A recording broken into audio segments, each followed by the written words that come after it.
Subscribe or they will haunt you. What are some of the creepiest declassified documents made available to the public? Operation Northwoods. Basically, the US government was going to carry out attacks its own people as well as other military targets and blame it on the Cuban government. That the US would have a justified reason for going to war with Cuba. The plan involved blowing up US ships and even inciting acts of terrorism on the streets of America, killing civilians. It was backed by the duty and Joint Chiefs of Staff. Thankfully, John Kennedy vetoed the idea. According to Adam Olinsky, JFK's speechwriter and friend at the time, JFK left the meeting and said, "And we call ourselves the human race." Edit. Changed RFK to JFK because I'm a dumbass. Also, I get it dudes. 9-11 was an inside job. After the My Lai massacre, killing of around 400-500 innocent civilians in Vietnam, after an army troop killed an entire village, the US government established a group to investigate other war crimes like this occurring in Vietnam. The Vietnam War Crimes Working Group. They found 28 massacres of equal or greater magnitude than My Lai that the public was unaware of. So literally thousands of innocent people killed by US soldiers. The information has since been reclassified, but there were several journal articles on it when it was first released. Not sure if it's creepy, but certainly disturbing. Edit. Here's a link to an article about it by the LA Times from when it was originally declassified if anyone is interested. I remember the details wrong. It was 7 larger scale massacres and 203 reported events of war crimes, murder of civilians, torture, etc. The article goes into more detail. The CIA was working on a heart attack gun back in the 1960s-70s. It started off as a conspiracy theory but gained enough momentum nationwide that it forced the US government's hand and they finally admitted the theory was mostly accurate. Short version, they never had a fully functional heart attack gun, but they did have a nearly working prototype. The idea was that it would have a very small projectile that would be laced with a chemical that would induce a heart attack and leave a hole smaller than one left behind by a syringe. While they never had a fully working version, they did have a prototype but abandoned the project once they more or less had to admit the conspiracy was mostly true. I find this to be among the creepiest, scariest things declassified by the government simply because of the consequences of them admitting to having been working on such a weapon. For one, it shows that the US government was very serious, at least at one point in time, about being able to take someone out with it being easily traced back to them. Whether they would have used this on private US citizens or on foreign agents is debatable, but they easily could have used it to silence people who were pushing to further advance civil rights or people who generally spoke out against the government in general. It's also scary because it makes you stop and think how many conspiracy theories are correct or at least scarily close to being correct. Disclaimer: I am not a conspiracy theorist. I do find them interesting and tend to read up about them but have never bought into very many of them. I mostly just find them interesting. Not really classified, but very creepy. The business plot of 1933. The wealthiest businessmen of America, like the names you see on banks and buildings in America today, allegedly formed a plot to overthrow President FDR and install a military leader in his place. Their choice was a U.S. Marine general named Smedley Butler, as he was a decorated leader of the highest rank. Butler, a loyal patriot, played along until they were seriously about to attempt to collapse the U.S. economy by holding the financial stability of the country hostage. He rolled on them and testified to Congress about the planned coup. No one was prosecuted. General Smedley Butler may be the reason the world does not officially have a society like the United Corporations of Rockefeller, Morgan and Chase. Source: had an activist U.S. Gov professor. Definitely the Jonestown death tape. That shit proves to be a solid way to lose all chances of sleep. So, here's some context. Jim Jones started a cult called the People's Temple. Yes, without the apostrophe, and eventually they moved to a new settlement they built in Guyana called Jonestown, named after their leader, since he made them believe he was some form of the Messiah. As a lot of cult leaders did, he could control them all to do whatever he pleases. And one of the things they did was practice drinking Flavor Aid, not Kool-Aid as commonly believed, to prepare themselves for the time when they commit revolutionary suicide. These practices were just normal Flavor Aid/Kool-Aid, but Jones told them it was poison just to see their reactions. When the time came, someone recorded what was, essentially, The sounds of people drinking flavor aid laced with cyanide alongside a fatal cocktail of other substances, many victims including young children, which you could hear screaming in the audio. 900 or so people died, only a few didn't. This was the biggest loss of American life in a deliberate act until 9/11, and there is an audio recording of it. And just a very strong reminder, this was and mass suicide. This was mass murder. Many people were willing to die at his hands, but all the children and some of the adults didn't, since all of them were forced to take the drink. It was and their own choice to drink it. It was Jones. So, whilst people believed that it was a suicide, they were all duped into being murdered by Jim Jones. Edit, fixed the largest loss of American life act to add in a deliberate act, and talked a bit more about how it was mass murder, not mass suicide. A man named Joseph McMoneagle claimed he had the unusual talent known as remote viewing, where he had the ability to see the world through another person's eyes at any physical place, in any place in time. The CIA ran a test on him in 1984 where they tried to discredit his ability. They gave him a piece of paper with coordinates and a date and time written on it, and told him to tell them what he saw. The catch was the coordinates were on Mars and the date was 1,000,000 years in the past. However, to their surprise, when McMoneagle began to describe what he saw, he described an unfamiliar landscape and said that he viewed a civilization in dire state. He then went on to describe complex infrastructure spanning the strange landscape, such as roads, aqueducts, channels and pyramids. He described the entities that he saw as tall shadowed figures, and it appeared that their situation was critical and on the brink of apocalypse. The CIA declassified the entire transcript, which can be read by anyone online. The Central Intelligence Agency CIA and Department of Defense have long histories of involvement with Hollywood media, from sponsorships and to direct consultations. Alford, 2017. Redman, 2017. A declassified memo titled "The Motion Picture as a Weapon of Psychological Warfare" from the CIA's precursor, the Office of Strategic Services (OSS), 1947, stated its main objective was to exploit the potentialities of the motion picture as a weapon of psychological warfare for the United States. p. 1. It went on to detail potentialities relating to influencing thoughts, behaviors and attitudes, providing extensive recommendations to coordinate with the film industry in the interest of psychological warfare. OSS, 1947, pages 11. Operation LAC, 1957 to 1958. The U.S. Army sprayed zinc cadmium sulfide in primary African American areas of St. Louis to test the dispersion and geographic range of bio or chem attacks. It's considered a probable human carcinogen. The Pentagon maintains to this day that no one got ill from it, but residents and leaders of St. Louis speak differently. This only got widespread exposure after Missouri's 2 senators demanded the declassification of the project about 10 years ago. Nuremberg trials transcripts. The trials of medical personnel were particularly bad. One example, they were trying to make poison bullets. To test them, they would select Russian POWs and shoot them in the hip with a rifle. To be scientific, they had controls. So, they'd shoot one guy with a regular bullet and a couple with poison bullets, then watch them, making medical observations the entire time, to see how long it took them to die. Edit. Also look up the documents on Japanese Unit 731 inches China. Then find the unclassified documents on what the Allies did with the doctors that participated in Unit 731. The good old days weren't so great.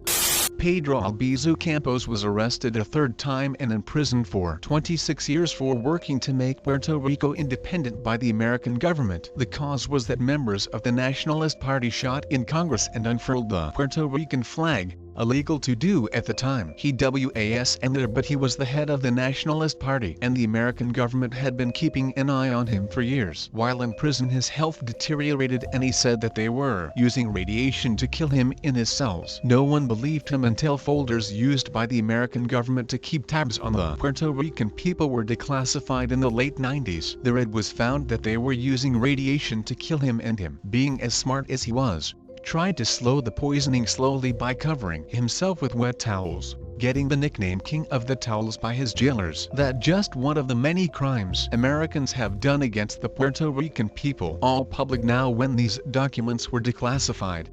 The findings in the Rees Committee that state the deliberate dumbing down of the U.S. population in the Dodd report to the Rees Committee on Foundations. He gave a definition of the word subversive, saying that the term referred to any action having as its purpose the alteration of either the principle or the form of the United States government by other than constitutional means. He then argued that the Ford Foundation, Rockefeller Foundation, and Carnegie Endowment were using funds excessively on projects at Columbia, Harvard, Chicago University, and the University of California, in order to enable oligarchical collectivism. He stated, the purported deterioration in scholarship and in the techniques of teaching which, lately, has attracted the attention of the American public has apparently been caused primarily by a premature effort to reduce our meager knowledge of social phenomena to the level of an applied science.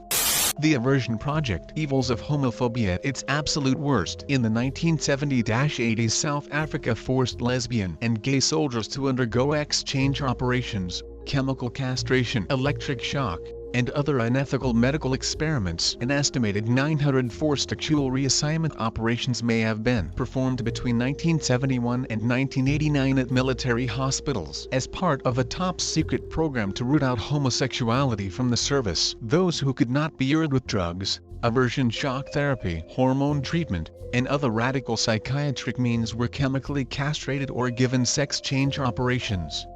The FBI letter to MLK is pretty creepy, not because it's so out there but because it seems like a good example of the mundane MO for our intelligence agencies at the time. Not an outlier, just regular old suicide encouragement and blackmail for US citizens. Edit, link was dead. This one should be good for a while. Thanks you dinosaur Americana.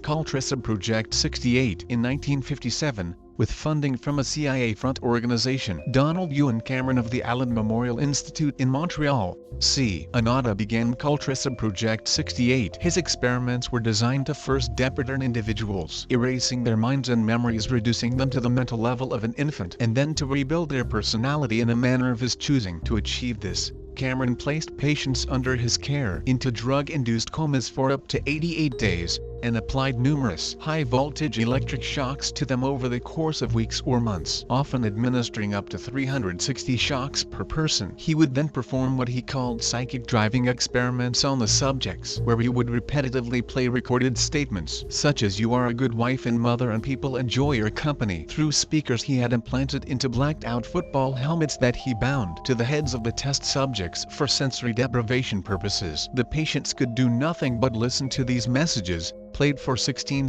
hours a day for weeks at a time. In one case, Cameron forced a person to listen to a message non-stop for 101 days. Using CIA funding, Cameron converted the horse stables behind Allen Memorial into an elaborate isolation and sensory deprivation chamber where he kept patients locked in for weeks at a time. Cameron also induced insulin comas in his subjects by giving them large injections of insulin, twice a day, for up to 2 months at a time. Several of the children who Cameron experimented on were sexually abused, in at least one case by several men. One of the children was filmed numerous times performing sexual acts with high-ranking federal government officials, in a scheme set up by Cameron and other culture researchers, to blackmail the officials to ensure further funding for the experiments.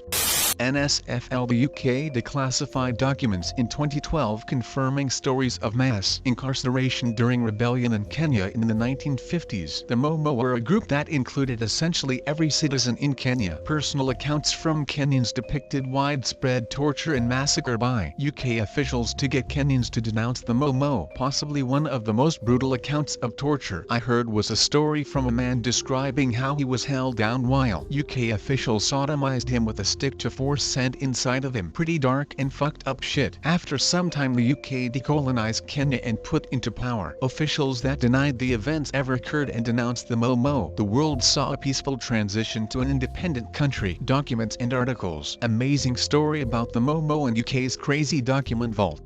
Recently the US declassified that the Gulf of Tonkin incident that incited our involvement in the Vietnam War was completely falsified and that American forces were never actually fired upon. This was the triggering event that led to thousands upon thousands of lives being lost, and it was a bold-faced lie to manipulate the American people by a corrupt government. This was the same time frame where college protesters to the war were shot and killed for opposing it. The government made up a war and killed people who didn't want to follow the lies like the brain-dead war machine it wanted them to be a part of. The East German Stasi files. Files from Communist Germany's notorious secret police are available to the public since 1992. The Stasi, one of the most effective intelligence organizations of the Cold War, kept an eye on every aspect of life inside East Germany, spying on its own citizens and keeping extensive files on millions of them. The Stasi tried to destroy the files when the wall fell in '89, but East German citizens were able to save them when they stormed into the Stasi offices. Not sure if it's been mentioned, but the Kubark Manual is a Vietnam-era declassified document on torture developed by the US. Most of it focuses on psychological torture and goes into detail about why, if half of the dark, spooky stuff in movies like the Jason Bourne trilogy is out of culture, the rest of it is out of Kubark. Very little that they show in contemporary spy thrillers is fake. Everything from Bourne to Person of Interest is mostly based on real stuff. It's part of what makes the genre interesting and believable as opposed to pure science fiction or fantasy. It's kinda interesting how if you talk about what the government has really done or can most likely do, you're some kind of a cook, but you can certainly go make a movie about it.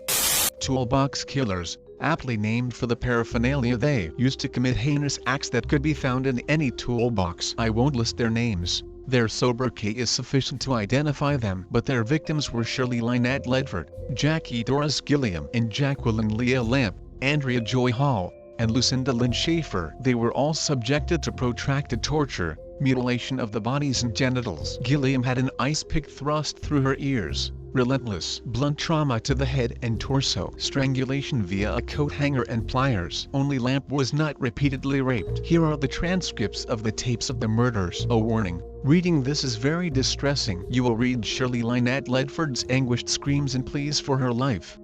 That Viola Liuzzo, a civil rights martyr and the only white woman murdered in Selma, was being unconstitutionally stalked by the FBI before her murder. That the KKK Klansman terrorist who killed her was likely an FBI informant. That J. Edgar Hoover knew beforehand what the Klan was planning to do that night. That Hoover became so obsessed with smearing Liuzzo after her death that his file on her was bigger than his entire file on the Klan. In spite of his 3,000 informants inside the terrorist organization, it has since been speculated that Hoover himself was using the Klan as a sort of strong-arm extension of the FBI. As a result of the trial that followed her death, Hoover's real right-wing extremist insanity came into full light, effectively putting an end to his reign of terror. To me, it's the more mundane things we accept with a sigh and just seem to say, yeah, well, what you gonna do, without realizing the future implications, like the realization that the Gulf of Tonkin incident was fabricated as a justification for further involvement in Vietnam. We don't seem to really let that sink in, that governments will do just about anything to justify taking actions they seem to have preordained. And now, with strikes against Syria, based on absolute evidence that seem to fly in the face of all logic. Yeah, pardon me while I put on my skeptic's hat for a moment and wait another 30 or 40 years for the truth to come on out. This one.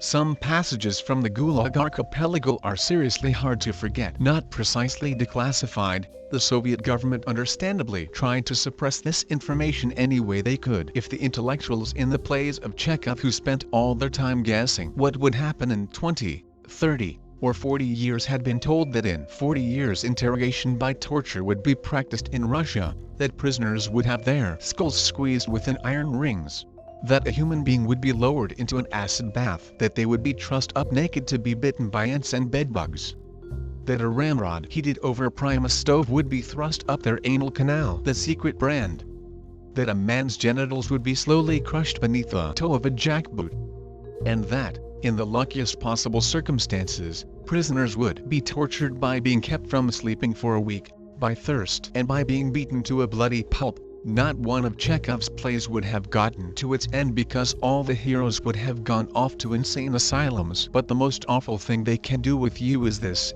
undress you from the waist down, place you on your back on the floor, pull your legs apart, seat assistants on them from the glorious corps of sergeants, who also hold down your arms. And then the interrogator and women interrogators have not shrunk from this, stands between your legs and with the toe of his boot or of her shoe gradually, steadily, and with ever greater pressure crushes against the floor those organs which once made you a man. He looks into your eyes and repeats his questions or the betrayal he is urging on you. If he does not press down too quickly or just a shade too powerfully, you still have 15 seconds left in which to scream that you will confess to everything, that you are ready to see arrested all 20 of those people he's been demanding of you, or that you will slander in the newspapers everything you hold holy, and may you be judged by God, but not by people. A particularly heartbreaking section describes the Soviet POWs in the Nazi camps who were arrested and imprisoned by their own government after the war for the crime of surrendering.